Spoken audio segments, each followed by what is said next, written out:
Hello everyone, welcome back to my channel. तो हमने जैसा कि पहले पढ़ा था कि जब भी आपके पास डिस्पनिया का कोई पेशेंट आएगा तो सबसे पहले आपने जो चीज़ रूल आउट करनी है वो है कंजेस्टिव हार्ट फेलियर। ठीक है।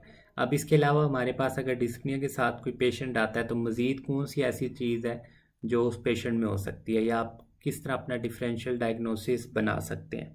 तो अगर तो हम एक साइड पे डिस्पनिया को लिखते हैं तो दूसरे साइड पे ऐसी कौन सी चीज़ है जिसको आप ऐड अप करेंगे तो उसके बाद से आप उसका डिफरेंशियल डायग्नोसिस बना सकते हैं। अगर सिर्फ तो डिस्पनिया के साथ पेशेंट आएगा तो वो कंजेस्टिव हार्ट फेलियर का केस होगा। इसके अलावा अगर सडन ऑनसेट है हमारे पास विद क्लियर लंग्स हैं तो वो हमारे पास कॉज क्या है, उसके अंदर हमारे पास आ जाती है पल्मोनरी एम्बोलिज्म। फिर दूसरे नंबर पे हमारे पास आ जाता है अगर तो सडन ऑनसेट है डिस्पनिया की, उसके अलावा हमारे पास वीज आ जाती है और इंक्रीज्ड एक्सपायरेटरी फेज होगा, तो ये हमारे पास पेशेंट है एजमा का।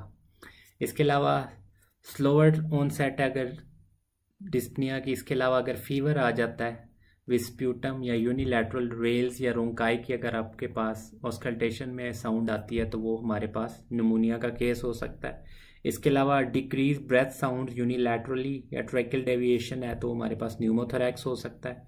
इसके अलावा सर्कम्यूरल नमनेस, कैफीन यूज़ या हिस्ट्री ऑफ एंजाइटी के साथ पेशेंट आता है तो वो पैनिक अटैक में भी हो सकता है। इसके अलावा pallor gradual over days to weeks के साथ अगर होगी, कोई इस तरह की चीज़ होगी तो वो हमारे पास क्या होगा, एनीमिया का केस होगा।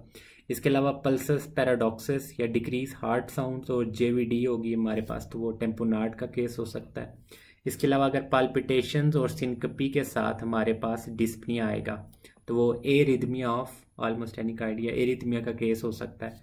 डलनेस टुप्रिकेशन है बेसिस के हमारे पास होगी तो वो प्लूरल इफ्यूजन का केस हो सकता है।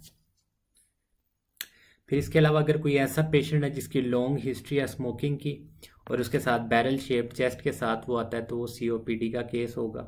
इसके अलावा recent anaesthetic use, brown blood not improve with oxygen, clear lungs on auscultation और साइनोसिस के साथ पेशेंट आता है तो मिथेमोग्लोबिनूरिया का पेशेंट हो सकता है। इसके अलावा बर्निंग बिल्डिंग और car, would burning stove in winter, suicide attempt के साथ अगर कोई आता है पेशेंट तो वो कार्बन मोनोऑक्साइड पॉइजनिंग का केस होता है। तो खैर आपने अगर कोई डिस्पनिया के साथ केस आएगा तो उसके साथ आपने डिफरेंशियल डायग्नोसिस अपने के माइंड में ज़रूर रखने हैं। ज़रूरी नहीं है कि अगर वो डिस्पनिया के साथ पेशेंट आ रहा है तो कंजेस्टिव हार्ट फेलियर का ही केस हो। आप जब उससे पुरानी उसकी हिस्ट्री लेंगे तो उसके ऊपर आप डिफरेंशियल डायग्नोसिस बनाएंगे और फिर उसमें से एक एक चीज़ को ख़त्म करते जाएंगे तो एंड पे आपका जो है वो एक कोई कंप्लीट डायग्नोसिस बन जाएगा। अब ऐसी कौन सी चीज़ें हैं जो अगर आप dyspnoea of congestive heart failure और जो अभी हमने चीज़ें पढ़ी है उनको डिफरेंशिएट करेंगी तो all of these will lack, एक तो ऑर्थोपनिया या प्रोक्सिमल नोक्टर्नल डिस्पनिया और S3 गैलप।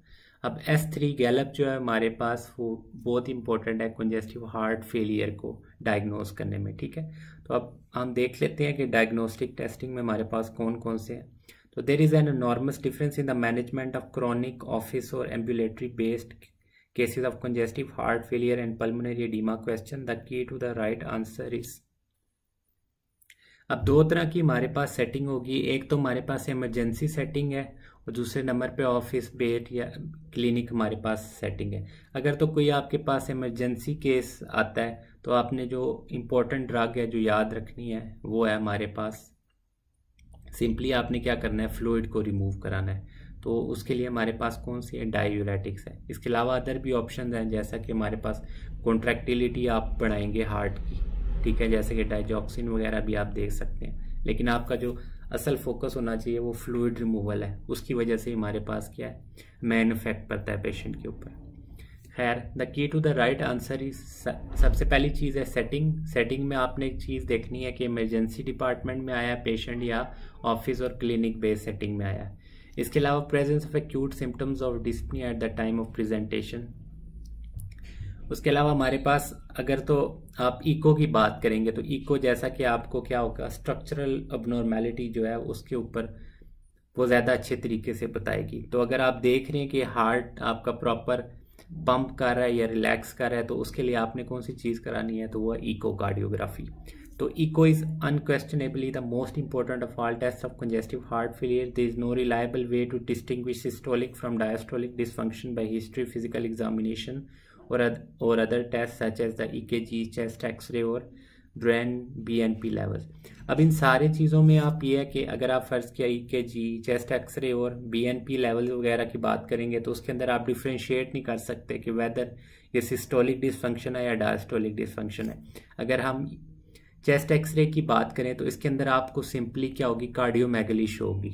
ठीक है, तो इस चीज़ को फर्दर डिफ्रेंशिएट करने के लिए आप क्या किस चीज़ का सहारा लेंगे, तो वो होगा इकोकार्डियोग्राफी. ठीक है, every patient with congestive heart failure must undergo echo to evaluate ejection fraction.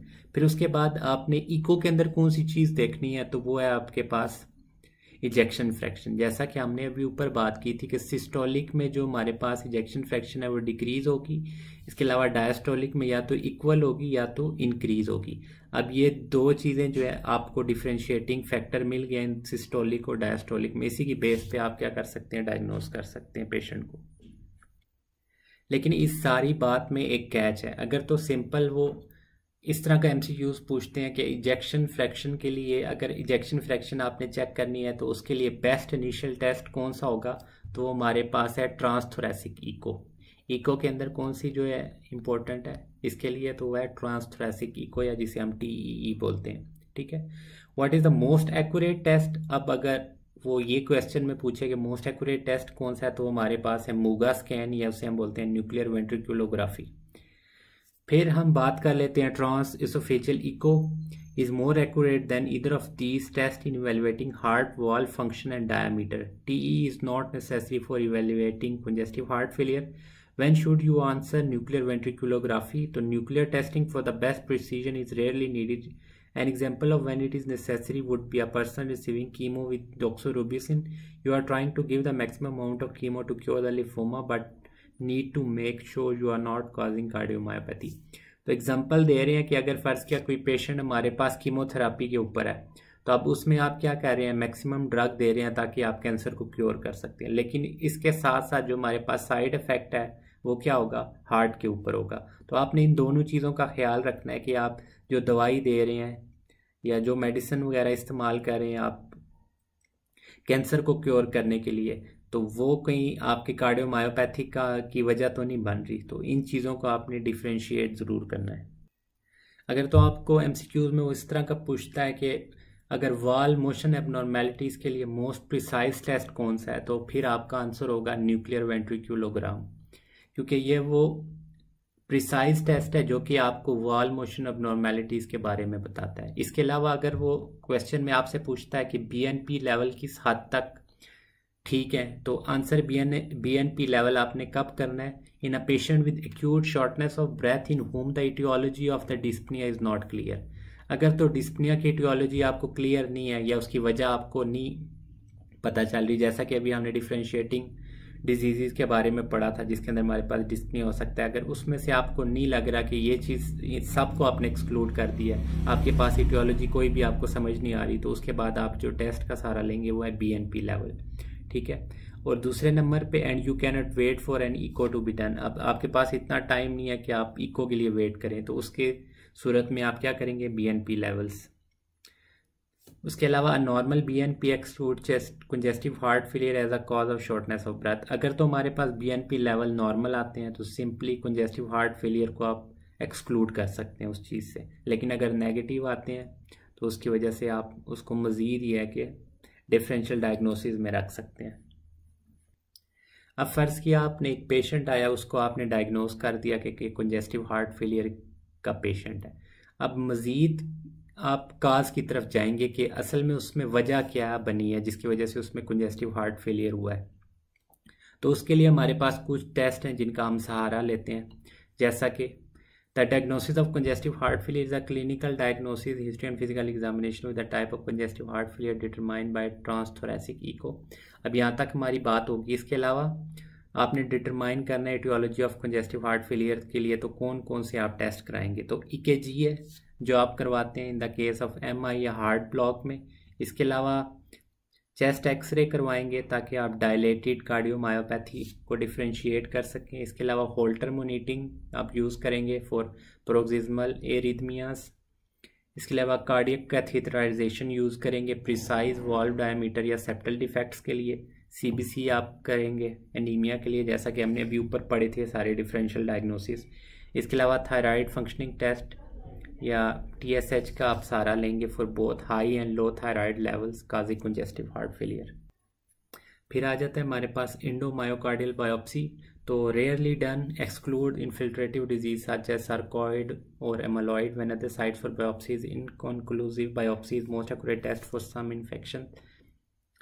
इसके अलावा हमारे पास आ जाता है Swan Ganz right heart catheterisation, जो कि आपको क्या करेगा, distinguish congestive heart failure from acute respiratory distress syndrome. Not routine है हमारे पास, इसको हम यूज़ नहीं करते। Chest X-ray misses nearly half of cardiomegaly. अब चेस्ट एक्सरे की जैसा कि हमने अभी ऊपर बात की थी कि उसके अंदर आपको कार्डियोमेगली तो शो होगी, लेकिन ये है कि उसका साइड इफेक्ट ये है कि उसके अंदर हमारे पास ऑलमोस्ट जो है 50% जो है केसेस को वो आप कह सकते हैं कि डायग्नोज नहीं कर पाता। तो ये हमारे पास इम्पोर्टेंट MCQs बन सकता है। तो ये थी आज की वीडियो। बाकी जो है हमारे पास ट्रीटमेंट का जो है ट्रीटमेंट ऑप्शन जो है नेक्स्ट वीडियो में पढ़ेंगे। तो मुझे उम्मीद है आपको वीडियो पसंद आई होगी। अगर आपको वीडियो पसंद आई है तो काइंडली मेरे चैनल को सब्सक्राइब करें। मैं आपसे मिलता हूँ नेक्स्ट वीडियो में, तब तक के लिए खुदा हाफिज़।